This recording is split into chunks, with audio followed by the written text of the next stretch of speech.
बे की कहानी। बे की कहानी में बहुत सारे अल्फाज इस्तेमाल किए हैं जो बे हर्फ से शुरू होते हैं, जिसकी आवाज़ है ब। ब जैसे कि बाग, बल्ला, बिल्ली, बच्चे, बादल, बारिश। तो आइए कहानी सुनते हैं। स्कूल में खाने के वक्फे के बाद उस्तानी जी सब बच्चों को बाग में झूलों पर ले गईं। वहाँ कुछ बड़े बच्चे गेंद बल्ले से खेल रहे थे। इरम वहाँ बिल्ली को देखकर डर गई, तो असद ने उसको मार कर भगाना चाहा, जिस पर उस्तानी जी ने सब बच्चों को समझाया कि अगर हम जानवरों से अच्छा सलूक करें तो वो हमारे दोस्त बन जाते हैं।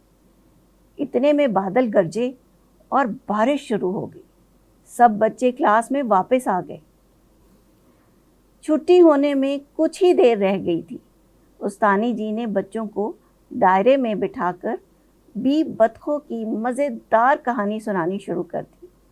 कहानी के इख्तिताम पर उस्तानी ने बच्चों को बी बतखों की तस्वीर में रंग भरने के लिए कहा और फिर बी बतखों की तस्वीर छोटी छड़ियों पर चिपका कर सब बच्चों को पहले दिन के तोहफे के तौर पर दी। इस कहानी में बे से शुरू होने वाले बहुत से अल्फाज इस्तेमाल हुए हैं, जैसा कि बाग, बल्ला, बिल्ली, बादल, बारिश, बच्चे, बी बतखों। आइए अगली कहानी में देखेंगे कि स्कूल के पहले दिन के बाद घर जाकर इरम और असद सब घर वालों को क्या बताते हैं।